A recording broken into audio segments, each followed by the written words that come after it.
How to sign up to create a chatbot. So in this tutorial, I'm going to tell you how you can sign up to create a chatbot. So click on the link of many chatbot given in the description below. If any of you already have the account, so just come here and you can sign in with using Facebook, Telegram, Google or Apple. Or if you don't have any account, so no need to worry, just come here and click on sign up. Now here you can specify what chatbot you want.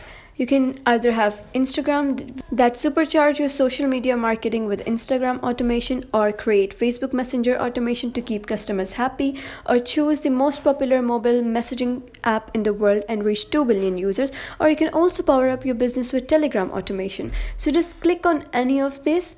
For example, if I'm clicking on the Instagram one, I'll be redirected to a sign up page where I'll have to log in using Facebook. So click and continue with Facebook, and then you have to write down your Facebook credentials.